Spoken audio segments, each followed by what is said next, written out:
The message from my son buzzes on the screen. Too busy to drive you today, Mom.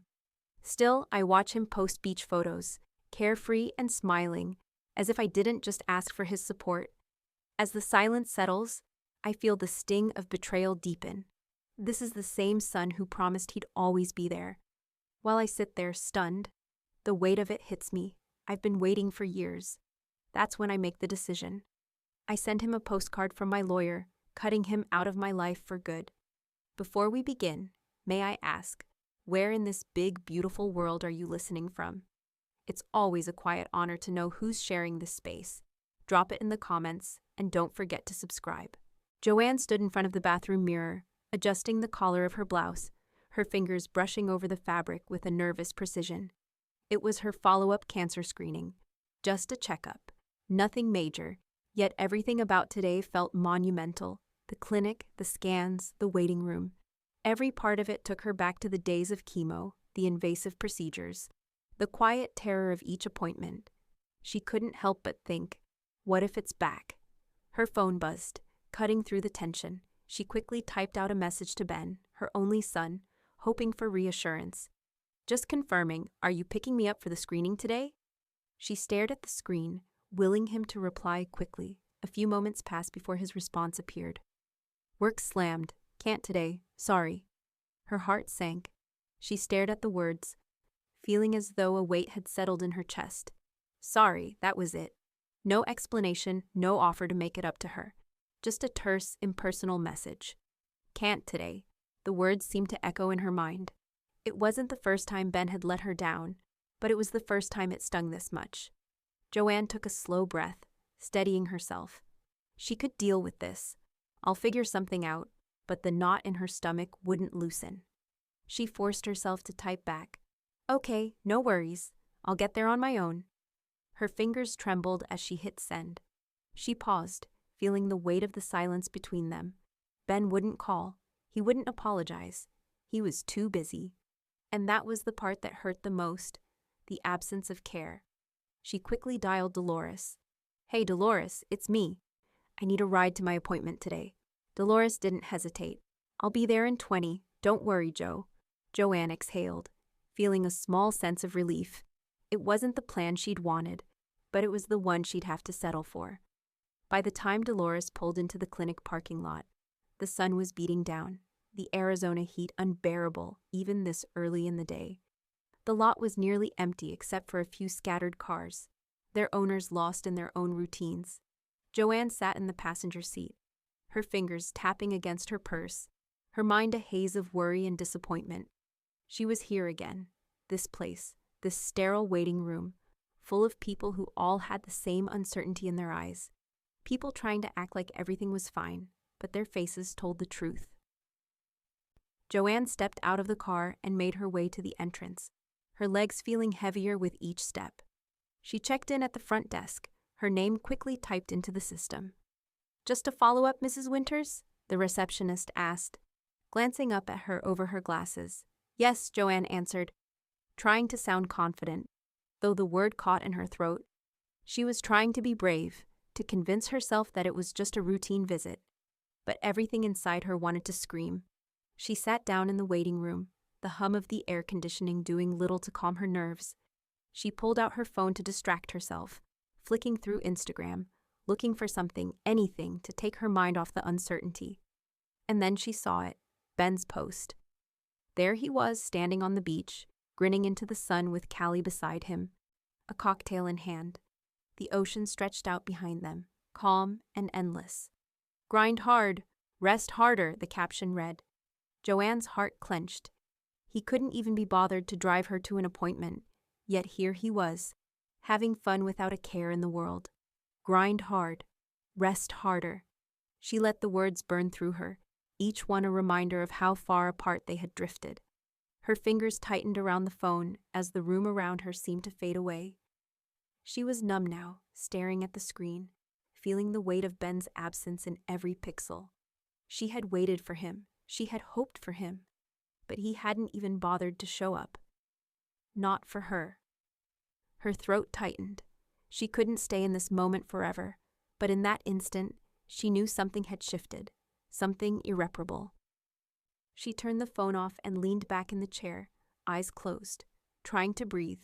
The ride that Ben had promised, the ride that would have meant the world to her, would never come. And in the silence of the waiting room, Joanne made a choice. Joanne stared at the envelope in her hands, the paper smooth under her fingertips. She had been sitting there for what felt like hours, just thinking, waiting. The sun was low, casting long shadows across the kitchen floor. The silence in the house was heavy, thick with everything that had gone unsaid. Her fingers moved mechanically, reaching for the pen. She needed to say something, needed to make her point clear. So she wrote, "Your absence was loud. Mine will be louder." She paused, the weight of the words settling deep in her chest. The anger, the hurt, it was all in that simple message. She didn't need to explain. Ben would know exactly what it meant. It was time for her to be just as silent as he had been. With deliberate care, she slid the business card of her lawyer, Maya Stone, into the envelope. Maya's name was sharp, professional, but to Joanne, it symbolized the final step in her decision. The trust was being restructured. Ben would be left out, nothing to inherit, nothing to claim.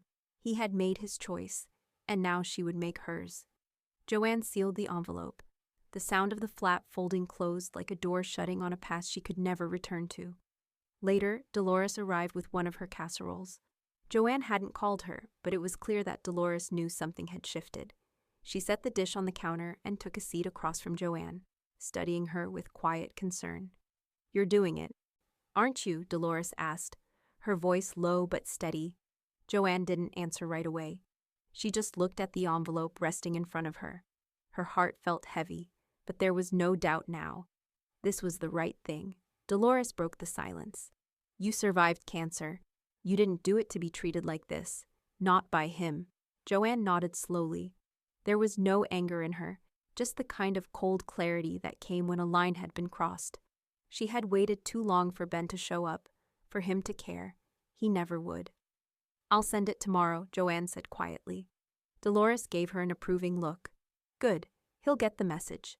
The next morning, the house felt different. Emptier somehow, though no one had left. Joanne sat at the kitchen table, sipping coffee, her eyes drifting to the envelope again. She had already decided. It was done. Just as she reached for the envelope, a knock at the door broke her reverie. Rachel stood in the doorway, grocery bags in hand. Joanne felt a wave of warmth wash over her. Rachel had always been a steady presence, never asking for anything, always giving. "Thought I'd drop these by," Rachel said, setting the bags down and glancing at Joanne. "You doing okay?" Joanne's heart swelled, and without thinking, she asked, "You ever think about staying here a while?" Rachel paused, her eyes meeting Joanne's, understanding something unspoken. "Yeah," she said softly, "I think I could do that." Joanne smiled, a quiet sense of peace settling over her. She hadn't needed to say anything more. Rachel understood. Joanne picked up the envelope, her resolve firm.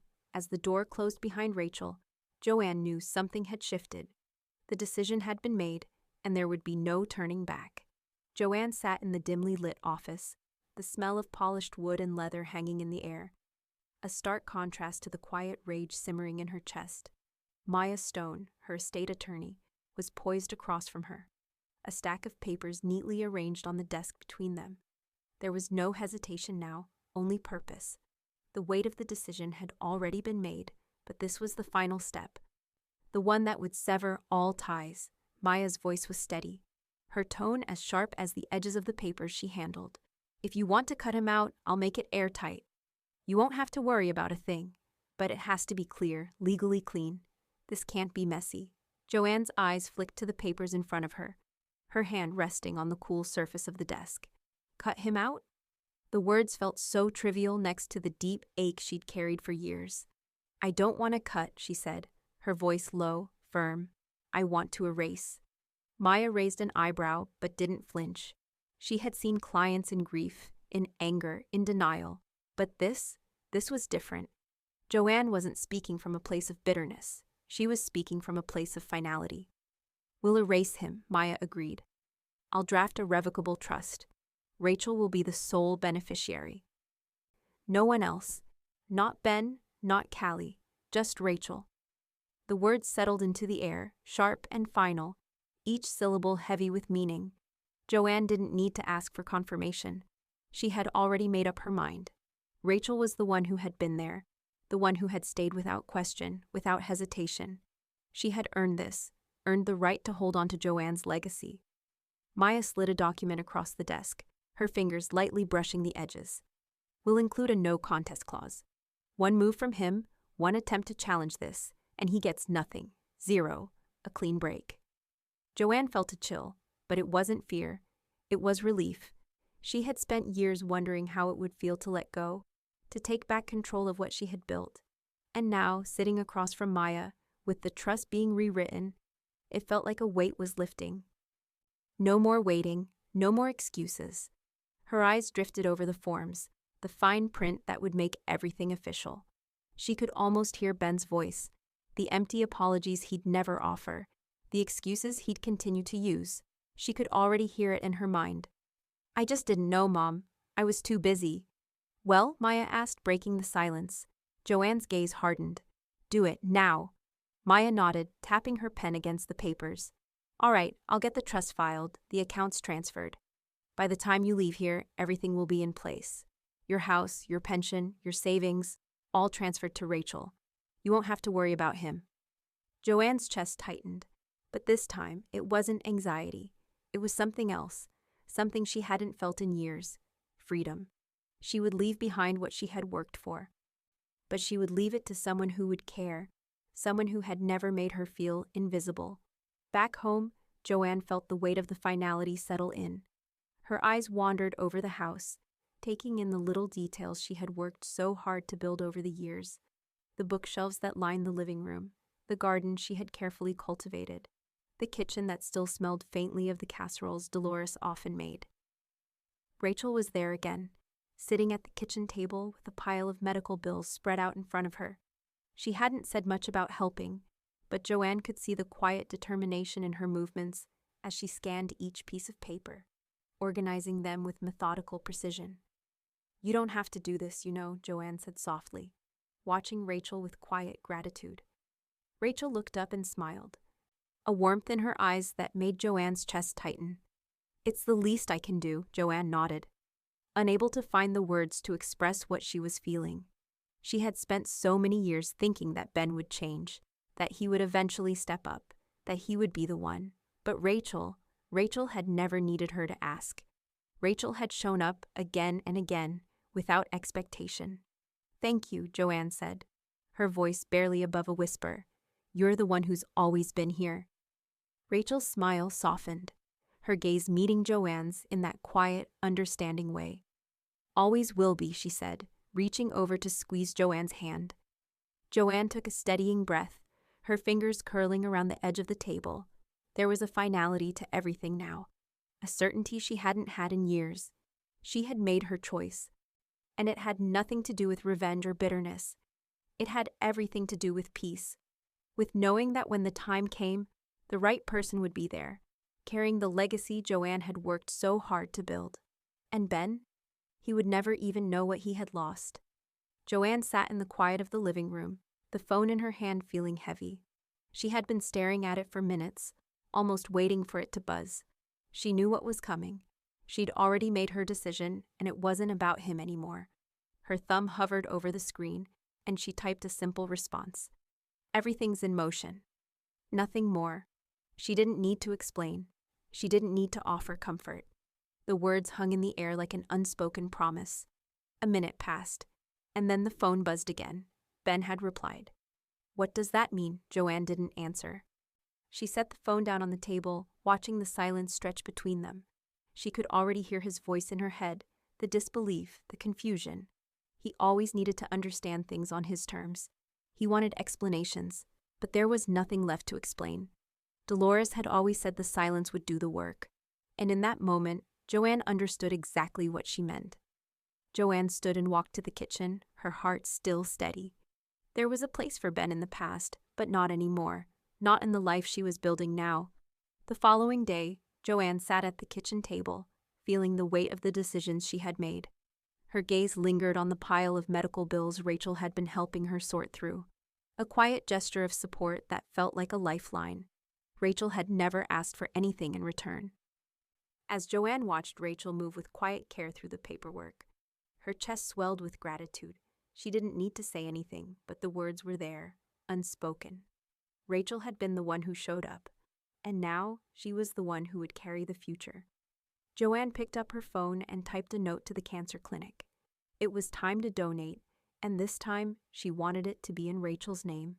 She sent a check for $5,000, earmarked for future patients. She knew Rachel would appreciate the gesture more than anyone. The donation felt like a symbolic gesture, one that said, "This is who matters now. This is where my energy belongs." Later, a notification popped up on her phone. Joanne looked at it, expecting another message from Ben. Instead, it was Callie's latest post. "Nothing matters more than family." The image was of the two of them, posing on the beach, smiling like they had everything they wanted. Joanne's stomach twisted. She didn't need to see it. She didn't need to be reminded. She opened Callie's profile, clicked on block, and just like that, the image disappeared. It was an easy thing to do, but it felt like a line in the sand. Family wasn't something you posted about. It was something you showed up for. Rachel glanced up from the table, sensing the change in the air. "You doing okay?" she asked, her voice soft, concerned. Joanne paused, her hand resting on the edge of the table. She nodded slowly, the weight of the moment settling over her like a warm blanket. "Yeah, I think I'm finally okay," Joanne said quietly, the truth of it sinking in. For the first time in years, Joanne felt like she could breathe. Joanne stared at her phone after hanging up with Maya. The finality of it hung in the air. No claim, no discussion. Ben was erased. Everything was set in motion, and there was no going back. Her phone buzzed a few minutes later. Ben's name flashed on the screen. Her thumb hovered over the notification. She let it go to voicemail. It wasn't the first time he'd reached out, but something about this felt different. Joanne listened to the message. His voice was tight with confusion and a touch of guilt. "I'm shocked, hurt. I just needed a break, Mom. I thought you'd understand. Please, let's talk." She sat back, the words hitting her like a distant memory. He always needed explanations, always tried to make things his way. She pressed delete without hesitation, letting the silence return.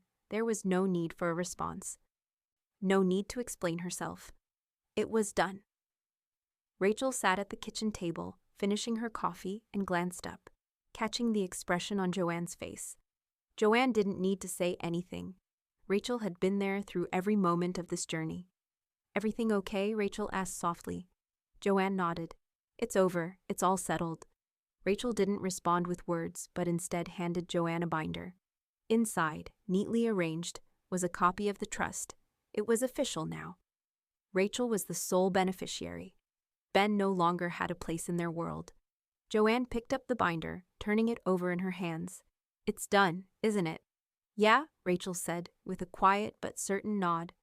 That evening, Dolores arrived with a freshly baked pie, one of Joanne's favorites. She set it on the counter without saying a word, just handing it over with a soft smile.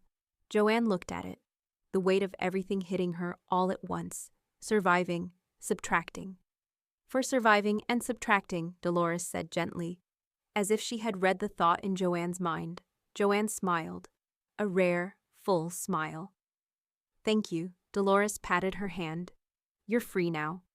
Later that night, Joanne sat in front of her laptop, her obituary draft open on the screen. She hadn't looked at it in months.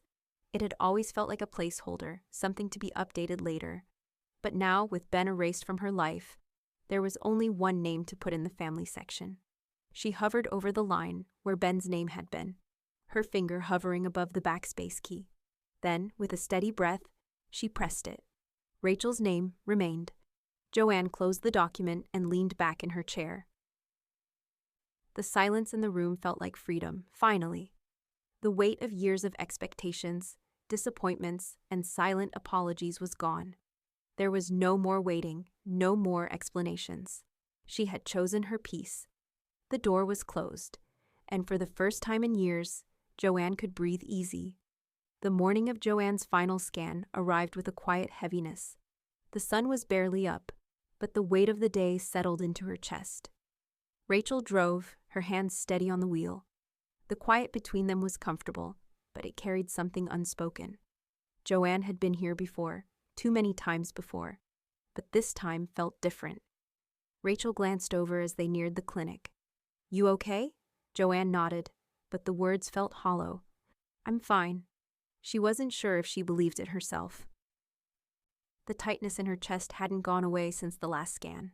She wasn't scared, she was just tired. Tired of waiting. Tired of things that shouldn't be as hard as they had been. When they reached the parking lot, Rachel squeezed Joanne's hand before she let go. "I'm right here, okay?" Joanne didn't answer. She didn't need to. Rachel's presence was enough. Inside, the clinic was predictably sterile. Blinding fluorescent lights, hushed voices, the low hum of machines in the background. Joanne sat in the same waiting room she had visited too many times before, the silence louder than any words. She had expected it to feel familiar, but it felt like a reminder of everything she had lost. Her fingers drummed quietly on the armrest. She kept her eyes fixed on the magazine she wasn't really reading, the article blurring together with her thoughts. Her mind wandered back to Ben, to the years of his absence, to how he had never even asked how she was, let alone if she was still alive. The technician called her name. The scan would be quick, nothing new, but it didn't matter. A few minutes later, Joanne was back in the waiting area. Rachel was waiting for her, her eyes soft with concern.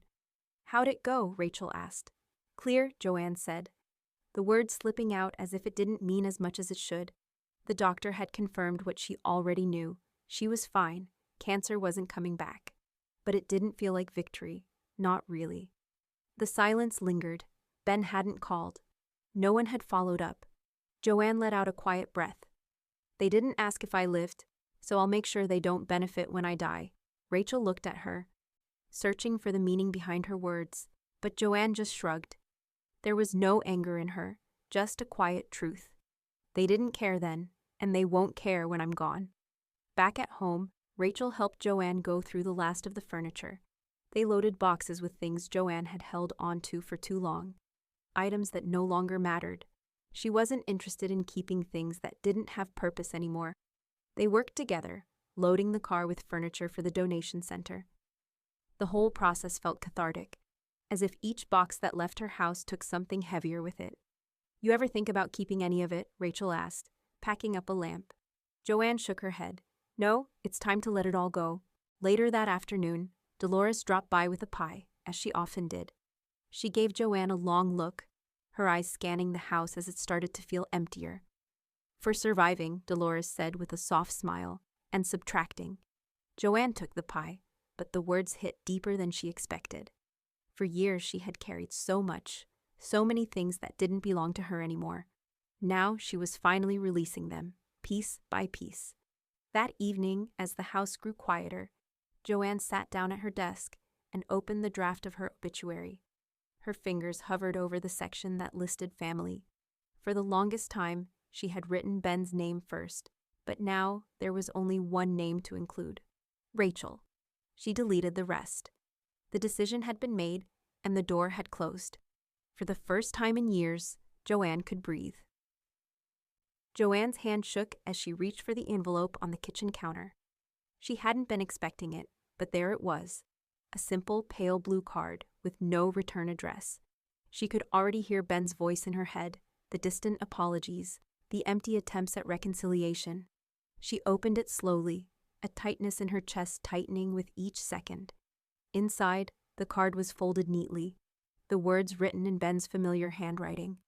"Sorry for the confusion. Hope you're okay. Love, B&C." Joanne stared at the words, her eyes tracing the cursive lines. There it was, their message, their attempt to fix what was broken. But it wasn't enough. She hadn't asked for an apology, and she certainly didn't need it now. She dropped the card back into the envelope, the weight of it light but somehow suffocating. The apology was far too late. As was the love, a lifetime of waiting for something real, something genuine, and this was the best they could offer. No. With a steady hand, she stood and walked to the trash can.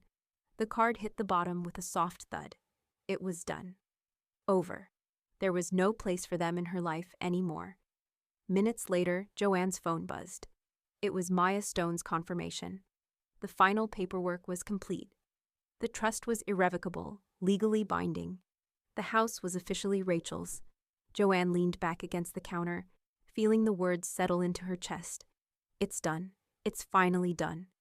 For years she had lived in limbo, waiting for something that would never come. And now it was all hers to control.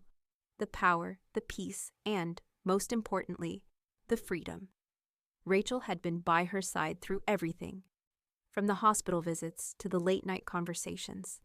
Now, Rachel was moving in part-time, helping with the household tasks Joanne could no longer keep up with.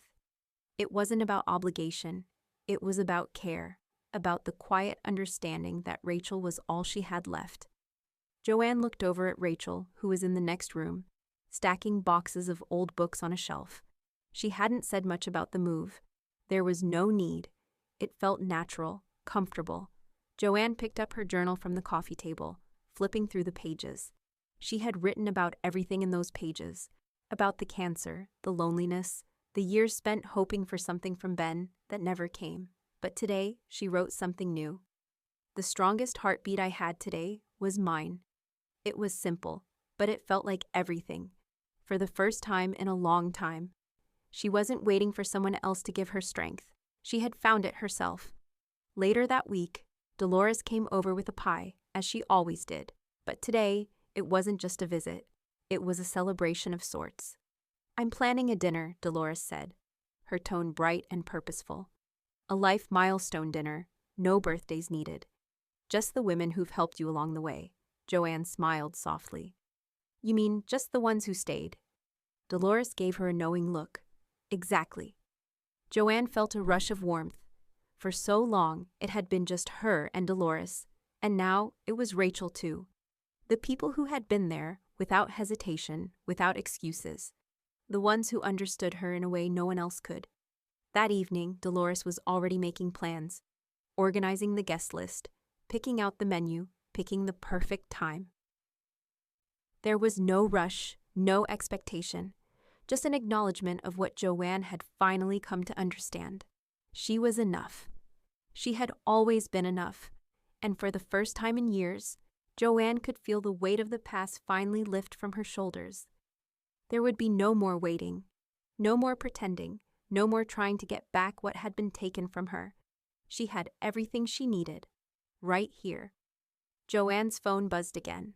Another call from Ben. She didn't even look at the screen. His name had become a hollow echo in her life, a reminder of everything that never was. She let it go to voicemail. The message arrived seconds later. I just don't understand, Mom. Why? I need to know what's going on. Please, let's talk. His voice was a mix of frustration and something else, but Joanne didn't feel the need to listen anymore. She pressed delete without hesitation. Minutes later, Maya's message arrived, as clean and concise as always. You're not a named party, access denied. Joanne smiled. It was final. No more chasing, no more waiting for Ben to show up or try to claim what he had no right to. The legal lines were drawn, and they were clear. Rachel was the sole beneficiary. There was nothing Ben could do to change that. Rachel walked in just as Joanne set the phone down, her eyes immediately scanning the room for any signs of tension. Everything okay? She asked. Joanne nodded, the relief settling in her bones. It's done. No more questions. No more waiting. Rachel smiled softly, a quiet pride in her eyes. Good, it's about time. Later that afternoon, Joanne glanced at her phone, noticing a post from Callie. People change, families drift. Growth is messy. Joanne rolled her eyes. She had seen that line too many times, heard it in Callie's voice like it was a mantra. She clicked the post away without responding, the words grating against her calm. It's not messy, Joanne muttered, more to herself than to anyone else. It's surgical, precise, necessary. Dolores arrived later that day, carrying one of her homemade pies, as always. She set it on the counter with a small, knowing smile. She didn't have to ask how Joanne was doing. She could see it in her face. Joanne glanced over and raised an eyebrow. What is it this time? Dolores chuckled. I found something you might like. She pulled out a photo from her bag, one of Ben and Callie from that day at the beach. The sunlit image looked so out of place now, filled with smiles and carefree moments. Joanne looked at it, her fingers tracing the edge of the frame, the memories bitter in her mind. "Where he was when I waited," she muttered under her breath. Dolores laughed darkly. "Exactly." Joanne didn't need to say anything more. She set the photo on the counter, facing the wall, and let out a long breath. It was time to let go of the past. Ben was part of that past now, and there was no reason to keep clinging to it. Not anymore. That evening, Joanne sat at the kitchen table, staring at the photo for a moment longer. The finality of it settled over her like a soft weight. She stood, walked over to the shelf, and placed the photo down, facing it away from her view. It didn't need to be on display. It had served its purpose, and now it was time to leave it behind. For the first time in a long time, Joanne felt like she could breathe, knowing that Ben's absence no longer held any power over her. Joanne sat at her desk, the soft light from the lamp casting shadows on the paper in front of her. The letter was nearly finished. She had written it in her head 1,000 times, and now it was time to make it final. Her fingers hovered over the pen, a stillness hanging in the room. She had known what needed to be done, and today she would put it to rest. She glanced at the clock, late, but not too late. The house was quiet, save for the steady hum of the fridge. It was peaceful, the way it should have always been. The pen finally touched the paper. "Your absence during my illness made your absence from my will necessary. This is not a punishment, it's a match." Joanne paused, feeling the words settle deep into her chest. It wasn't anger, it wasn't spite. It was just the truth. For years she had waited for something from Ben, anything that might resemble care, attention, love, and when it never came, she had learned to accept it. And now, she had learned to sever it. She signed the letter, her hand steady, and sealed it in an envelope without looking back. Minutes later, Rachel entered the room, her footsteps soft on the hardwood floor. She stopped when she saw the envelope on the desk, and then her eyes met Joanne's. "You're sure?" Rachel asked, her voice soft, understanding. Joanne nodded slowly. "It's done." Rachel didn't ask any more questions. She didn't need to. She had been by Joanne's side through it all. The weight of the past had finally been lifted. Ben would never know what he had lost. He would never know that the door had closed, quietly and definitively. The next day, the letter was on its way, and Joanne felt a strange calm settle over her. It wasn't relief, it was peace. Peace from years of questioning, of wondering if Ben would ever come around, if he would ever be there when it mattered. He hadn't, and now she was free. Rachel had also been busy, compiling the photos Joanne had taken from the past, scanning them into a digital archive. It was a task Joanne had resisted for months, but now it felt right. These were the memories she wanted to keep, not the ones that had caused her pain.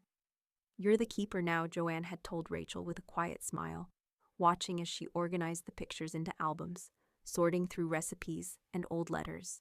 Rachel smiled back, a promise in her eyes. "I'll take care of it."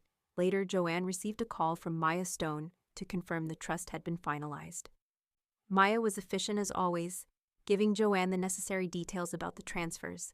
But there was something more in Maya's tone, something Joanne recognized. "A lawyer friend of mine asked why you set the trust up so aggressively," Maya said, her voice firm. "He wanted to know if it was really necessary." Joanne's lips curled into a small smile. "Why so aggressive?" she repeated, the words tasting like irony on her tongue. Maya replied with quiet confidence. "It wasn't aggressive. It was overdue." Joanne took a deep breath. It wasn't aggression, it was clarity. The finality of it all didn't hurt anymore. She had taken control, and for the first time in years, she felt lighter. That evening, as Joanne sat quietly by the window, watching the sunset bleed into the horizon, she felt a deep sense of peace. The house was hers now. Completely. Ben had no claim on it, no claim on her. And the memories, both painful and cherished, were now in the hands of the one person who mattered most. She had fought for this. She had survived. And now, finally, Joanne could breathe. Joanne's phone buzzed again. Another text from Ben. She had stopped checking his messages days ago, but this one lingered on the screen for just a moment too long. The words familiar but still unsettling. "Why are you doing this? What do you want me to do? Let's talk." Her finger hovered over the screen, the urge to reply almost overwhelming. But she didn't. She couldn't. Every word he sent, every message, every plea, it all felt like more of the same. Empty. Meaningless. Instead of responding, Joanne opened the voice memo app on her phone. She hit record, her thumb resting on the button, feeling the weight of the decision she'd already made. She didn't need to explain herself to him anymore. "Ben," she began, her voice steady. "I'm not angry. I'm not holding on to anything anymore. It's just that you didn't earn an answer. I don't owe you anything, not anymore. This is for me, not for you." She paused, letting the words settle. "I've let you go. I've let everything go. This is the last thing I'm giving you, my silence. And that's it." She hit stop, listened to the recording for a second, and then deleted it. It felt final, like an invisible line drawn in the sand. Nothing more to say, nothing more to do. The next morning, Dolores came over, as usual. Her presence a quiet comfort in the silence that had settled over the house. She carried a small envelope with her, something hidden inside. "You know," Dolores said with a knowing look, "I found something while I was going through old stuff in the attic."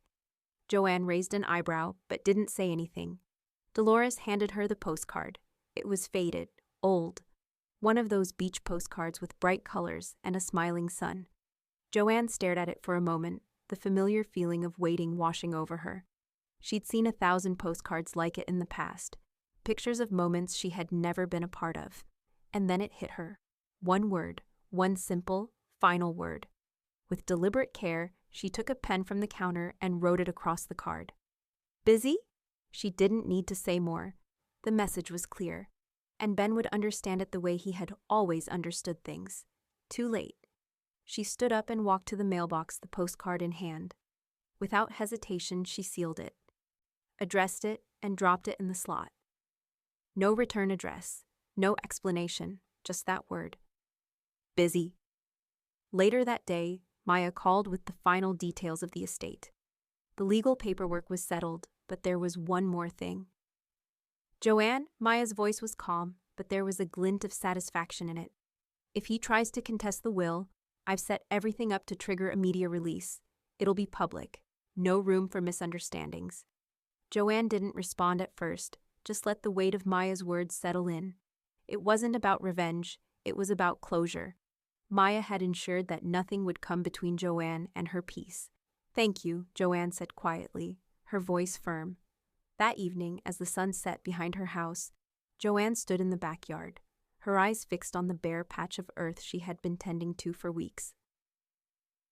She had been waiting for the right moment, the right symbol to mark the end of something, the beginning of something else.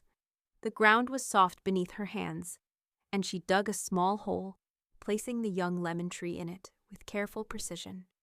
The tree wasn't just a plant. It was a rebirth. It was a reminder that life could grow again, even after everything that had been lost. The lemon tree was small now, fragile, but it would thrive in time. Just like her. Joanne stood up, brushing the dirt from her hands, and looked down at the tree. The roots had already started to settle in, reaching deeper into the earth, as if claiming its place in the world. It was a new beginning. Her beginning. The house behind her was quiet. Ben's absence, his betrayal, had been replaced by the certainty of what she had now. The future was hers to shape. The peace was hers to hold. For the first time in a long time, Joanne felt the ground beneath her feet, solid and unyielding. The silence around her wasn't emptiness. It was space for something new, something real. And with that, Joanne finally let go of the past, allowing the first gentle breeze to carry it away. Ben sat at his desk, the postcard sitting in front of him. He had opened it the moment it landed in his mailbox, his hands shaking slightly as he turned it over. No return address, just the word, busy? He stared at it, his mind racing. Busy? Was this some kind of joke? A message from Joanne, something he had long ago given up on. something that, in the depths of his guilt, he thought he'd never hear again. He felt a sick, twisting knot in his stomach as he recognized the truth in it. The years of neglect, the late-night work excuses, the promises unkept. She was right. She had waited. And now the door was closed. He had never earned it, never earned the right to speak to her, to ask for her forgiveness, to be part of her life again. But that was the thing about regrets. They don't ask for permission to overwhelm you. The memory of her face, her voice, the quiet way she had always been there, and the way he had taken it all for granted, hit him like a wave. He sat back in his chair, staring at the postcard. He knew exactly what it meant. There was no going back, no reaching out, no fixing what had been broken. Too late. But he didn't want to admit that to Callie. He didn't want her to see how far he had fallen. So, he didn't show her the postcard. Instead, he tried to put it out of his mind. Move on. Forget about it. He grabbed his phone and typed a quick post on social media. Family is complicated. He stared at the words for a moment before hitting send, hoping it would somehow make him feel better. A vague, guilt-washed message that, deep down, he knew wouldn't change anything. Joanne would see it. Joanne would know. She was the one who always saw through the facade. The one who didn't need the pretenses. She was the one he had failed. Joanne, sitting quietly in her living room, had no need to see his post. She was already blocking him on every platform. She didn't need his half-apology or his online declarations of confusion. She had long since made peace with the silence, and now it was her turn to make sure it stayed that way. A single tap, a click on the screen, and he was gone. His posts, his messages, blocked. He had no place in her life now. There was no need for him to apologize or for her to explain. She had already done that in the only way that mattered. That evening, Rachel worked beside Joanne in the living room, quietly organizing old family heirlooms. They moved together in a comfortable rhythm, sorting through boxes of old papers, photographs, and keepsakes that had once belonged to Joanne's parents. There was no hurry, no need to rush. Rachel, always steady, always reliable, helped Joanne prepare the things she wanted to keep for the future. "You sure about this?" Rachel asked, holding up an old photograph of Joanne and Ben from years ago, before everything fell apart. Joanne took a deep breath, her gaze steady as she looked at the photo. "Yeah, this is for us, for what matters now." Rachel nodded, tucking the photo into a box marked Family Heirlooms. Joanne had always been the keeper of their family's history, but now it was Rachel's turn to protect it. As Rachel closed the last box, Joanne stood at the window, looking out at the lemon tree she had planted just days before. It had already started to grow, fragile but determined, a symbol of everything she had fought for. The past was behind her now, and there was no room left for what had once been. Rachel joined her at the window, standing silently beside her. Together, they watched the sun dip below the horizon, the soft light fading into twilight. "You're the keeper now," Joanne said, her voice filled with quiet certainty. Rachel didn't respond with words. Instead, she placed her hand gently on Joanne's shoulder, a promise that didn't need to be spoken. They were in this together for as long as it took, and no one, not Ben, not anyone, could ever take that away from them. The silence between them was comfortable now, not heavy but peaceful, and as Joanne closed her eyes for a moment, she knew that she was finally free. Joanne stood in the living room, the soft, steady light of the afternoon casting shadows across the floor. The sealed letter sat on the table in front of her, its presence both final and peaceful. Rachel, standing beside her, glanced down at the envelope, knowing exactly what it contained. Joanne had made her decisions, and Rachel had become part of them, part of everything that had to be left behind. As Rachel reached for the envelope, she met Joanne's eyes. There was no question in the air, no hesitation. Joanne handed it over, her face unreadable. There was no emotion in her gesture, no more of the pain that had been there before. It was simply the act of finishing something she had long ago begun. Rachel carefully took the letter, holding it for just a moment before slipping it into the folder. The weight of it was palpable. But Rachel had long since come to understand the quiet strength in her aunt's silence.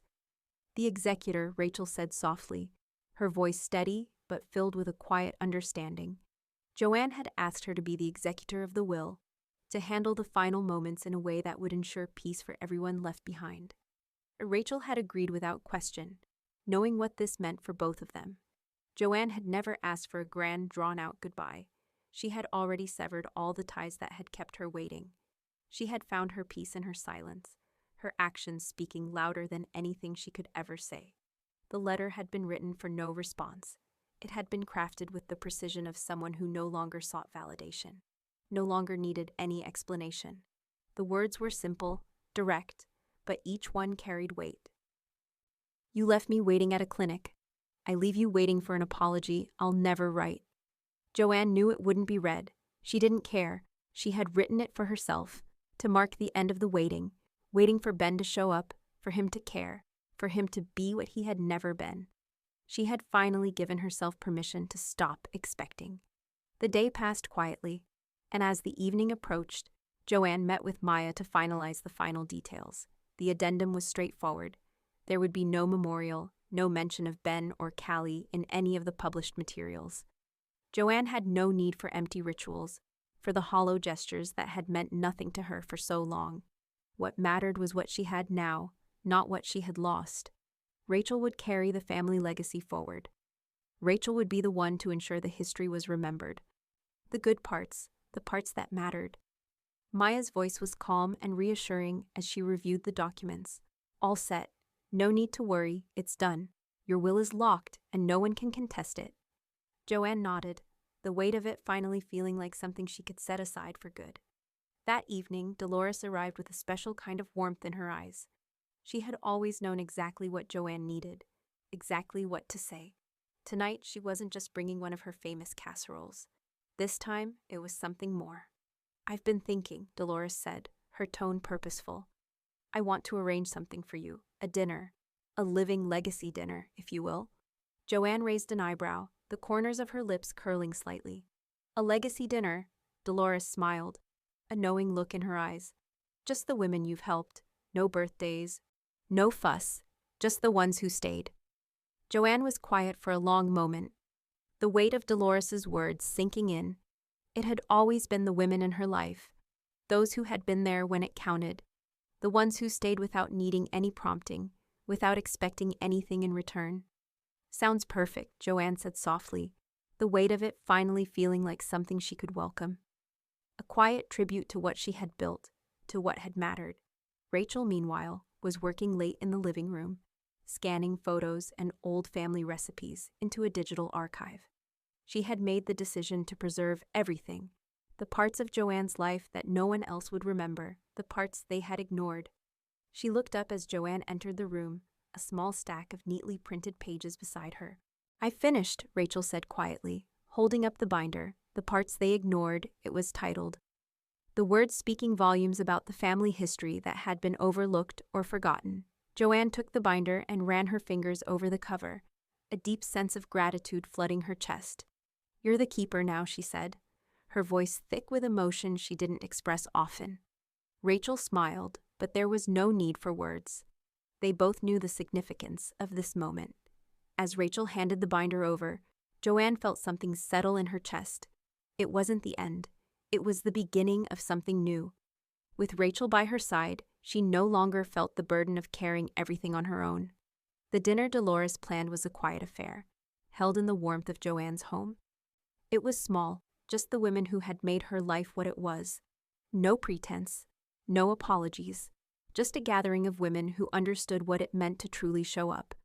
And as Joanne sat surrounded by those who had stayed, she realized that she didn't need Ben's apology or anyone else's. What mattered was who had been there and who would remain. For the first time in years, Joanne allowed herself to truly feel at peace. Ben stared at his phone screen, his finger hovering over the send button. His request to Maya was simple. "I'd like to request a copy of Joanne Winter's estate documents." It was polite, almost mechanical, but he needed to know. The rumors swirling around, his exclusion from the will, Rachel being the sole beneficiary, were too much to ignore. He hit send, the buzzing of his phone cutting through the thick silence in his office. A few minutes passed, Then the notification arrived. The message was short. Access denied. You are not a named party. Ben's breath caught in his throat. He clicked open the email from Maya's office, reading her brief reply. Your request has been blocked. Nice try. His chest tightened. He sat back, staring at the screen, the realization sinking in. There would be no second chances, no contesting the will. Maya had made sure of that. It's over, he thought, but he wasn't ready to admit defeat. Ben grabbed his phone again, his fingers typing a quick social media post. Family is complicated. He hit send before he could second-guess himself, the vague words hanging in the digital air like an empty gesture. He stared at the post. Knowing it wouldn't change anything, Joanne had already made her decision. His absence from her life had been her choice, and it was final. Joanne was already moving forward, leaving him behind. As the evening settled in, she and Rachel were quietly going through boxes of old family photographs and keepsakes. Rachel was meticulous, scanning everything into a digital archive to preserve what mattered most, the history of their family that Ben had long since ignored. Joanne glanced at Rachel as she organized the images. You're the keeper now, she said, her voice steady but filled with meaning. Rachel didn't respond with words. She didn't need to. She understood the weight of Joanne's trust. Meanwhile, Dolores had come by with one of her homemade pies, as usual, but today there was something different in her eyes. A glint of quiet celebration. She had a plan. I'm arranging something for you, Jo, Dolores said, setting the pie down and looking at her with purpose. A living legacy dinner. Just the women who've been there for you. No birthdays, no fuss. Just those who stayed. Joanne's eyes softened. She knew exactly what Dolores meant. The women who had supported her, who hadn't turned away when things got tough. Sounds perfect, Joanne said quietly. For the first time in a long time, she felt truly seen. Not by Ben, not by anyone else, but by the women who had been her true family all along. As the days passed, Rachel continued her work on the family archive. Joanne had insisted on preserving the parts of her life that mattered, the parts Ben had never bothered to notice. These weren't just photographs. They were the pieces of a legacy, one that would be passed on to those who understood its value. The binder Rachel had created was titled, The Parts They Ignored, a reminder of everything Ben had chosen to overlook. When Rachel handed it to Joanne, it was more than a simple collection of papers. It was the history of her life, finally organized, finally recognized. Joanne held it carefully, the weight of it in her hands grounding her. You're the keeper now, she repeated, the words more meaningful than ever. That evening, Dolores's dinner came together. It wasn't large, but it didn't need to be. It was just the women who had shown up when it mattered. No pretenses, no apologies. Just the ones who had always been there. Joanne looked around the table, feeling the strength of their presence. They didn't need to say much. Their silent support spoke volumes. For the first time in years, Joanne felt free. No more waiting. No more wondering. It had all been replaced by the quiet certainty of the life she had built, and the people who truly cared. As the night drew to a close, Dolores raised her glass. To Jo, she said, her voice filled with warmth, for showing us how to live fully, even after everything. Joanne smiled, the weight of her past finally lifting. The life she had built was now her own, shaped by those who mattered, not those who had left. Joanne's phone buzzed again. This time, it was a voicemail from Ben. Her finger hovered over the screen, the hesitation in her heart heavier than it had ever been. She had stopped checking his messages weeks ago, the finality of the past hanging over her like a quiet truth. But this voicemail, this time, something in her told her to listen. She hit play. His voice came through the speaker, tight and raw. Mom, I don't know what happened between us, but I'm sorry. I've been thinking a lot about everything, about how things ended. I don't expect you to forgive me. I just want you to know that I was wrong. I wasn't there, and I should have been. I didn't show up when you needed me, and I'm sorry. Joanne closed her eyes as the words settled into her chest. There it was, his apology. It was vaguely sincere, just enough to feel like a plea. He was trying, she could tell, trying to piece together something broken, but it wasn't enough. It wasn't enough for her. The voicemail ended. Joanne didn't press replay. Instead, she hit the delete button, watching as the message disappeared. The finality of it hung in the air. Rachel, who had been in the other room, heard the click of the phone screen. She walked over slowly, pausing when she saw the look on Joanne's face. "You're sure?" Rachel asked, her voice soft but steady. Joanne nodded slowly, a small sigh escaping her lips. "I beat cancer," she said, her voice firm and clear. "I'm not letting grief grow back." Rachel didn't respond. She didn't need to. They both knew this wasn't just about Ben. It was about everything that had come before, the years spent waiting, hoping, and wondering if he would ever show up. Later that evening, as Joanne sat in her favorite chair by the window, a message came from Maya. The final legal summary had arrived, the last bit of paperwork for the estate. Joanne opened it with steady hands, reading through the words she had already known to be true. The inheritance was final. Rachel was the sole beneficiary. The trust had been set. No one could contest it. Joanne closed the email with a quiet sigh, feeling the weight of the past lift off her shoulders. No more waiting, no more wondering. It was done. Dolores came over later that night, as she often did, carrying a small box with her. She sat beside Joanne in the living room, the flickering candlelight casting a warm glow across the room. "I found something," Dolores said softly. Her eyes focused on Joanne as she opened the box. Inside was an old photograph, a faded picture of Joanne and Ben from years ago, before everything had changed. Joanne stared at it for a moment, the old memories flooding back. The family they had once been, the hope that had long since faded. Dolores didn't say anything. She simply took the photo from Joanne's hands and stood up. Walking over to the small fireplace, she set the photo in the flames, watching as it curled and blackened, turning to ash. Joanne didn't flinch. She didn't need to. This was the release, the closure. Ben was no longer part of her life in any real way. As the photo burned, Dolores smiled, the warmth of her presence filling the room. "Sometimes," she said quietly, "you have to let go of the past before it can't hurt you anymore." Joanne didn't answer. She didn't need to. The next day, Joanne sat down at her desk, her hands still, her gaze fixed on the screen in front of her. She opened the file marked Obituary, a document she had been updating over the last few months, slowly, carefully. As she read through it, she made a few adjustments, filling in the blanks where Ben's name had once been. It was simple, direct, honest. Survived cancer, survived neglect. It was a statement of fact. There would be no mention of Ben, no mention of the man who had left her waiting. The obituary, like everything else, would be written in her terms. The truth, as she had always seen it, was now there for anyone to read. She closed the document with a sense of finality, her fingers still resting on the keyboard for a moment longer. The weight of it all had finally lifted. Joanne stood, walking to the window, where she watched the soft light of the evening stretch across the horizon. The past was gone, and the future, her future, was something she could finally shape. She smiled softly, a new chapter waiting for her. Maya's message came just after noon. The words simple, definitive. Contest denied.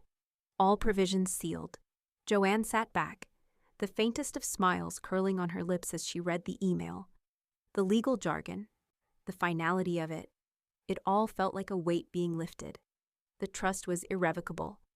Rachel, the sole beneficiary, had everything she needed. There was no more room for Ben's empty gestures, no more space for the man who'd failed her, failed them, over and over. Maya had made sure that nothing could undo what had been set in motion. The will was legally binding, and no amount of pleading could change it now. The email continued with the formalities. Legal fees to be billed to Callie personally for violating the no contest clause. Joanne read those words twice, letting the irony wash over her. Callie had been complicit in the years of empty performances, always putting on a mask for social media, for the world. But now, the bill would fall squarely on her shoulders. There was no escaping responsibility. The next day, Rachel received the final deed. It was a small, unremarkable document, but to her it carried the weight of everything Joanne had worked for, everything Joanne had built. Joanne's home, her sanctuary, Her legacy now fully belonged to Rachel. "Thank you," Rachel whispered, holding the deed carefully. She didn't need to say anything more. The magnitude of it was understood. She had watched Joanne's steady strength through it all, the quiet decisions that led to this moment. And now she would protect that legacy. She would keep what mattered, what had been earned, intact. Months passed. Joanne's health had held steady for a while, the recovery from her illness giving her a quiet joy she hadn't thought possible. But time, as it does, continued its march forward. Joanne passed away at 84 in the comfort of her home, surrounded by the quiet strength of those who had truly been there for her. Her memorial was small, private. No one needed to be there for show. There were no long speeches, no empty tributes, just a gathering of the few who had loved her for who she truly was, not what she could offer. The air was thick with unspoken gratitude, the kind that only comes when you've spent years showing up without needing to be asked. A few weeks later, a sealed envelope arrived at Ben's office. The handwriting on the front was unmistakable. Joanne's final lawyer had made sure it got to him without delay. He opened it quickly, his hands trembling. Inside was a letter, the words short and pointed as Joanne had always been. "You were too busy, so I made sure I wouldn't be." He read it again and again, the words searing through him. No apology. No forgiveness. Just the truth. He'd been too busy to care, and Joanne, in her quiet strength, had cut the line. Ben didn't know how long he sat there, staring at the letter, trying to process what he had lost. He tried to call her once more. The phone rang and rang. There was no answer. There wouldn't be. He had missed his chance. Meanwhile, Callie quietly deleted her social media accounts. No announcements, no explanations. Just a quiet retreat, a fading from the public eye. She had been complicit, and now she would face the consequences of it. Ben never responded to the letter. He never even acknowledged it. Some things, it seemed, were simply too late to fix. As Joanne's story came to its close, the silence she had fought so hard to carve out for herself remained. The postcard, the final letter, and the legal documents, each piece a testament to her strength, her clarity, and her refusal to be defined by the people who had failed her. And in the end, when the dust settled, it wasn't the loudest voices that mattered. It was the quiet ones, the ones who had stayed without needing anything in return, the ones who had shown up again and again. Joanne had fought to carve out a life on her terms, and in the end, she had won. My son said he was too busy to drive me to my cancer screening, but managed to post beach photos that night, so I sent him a postcard from my new lawyer and cut the line.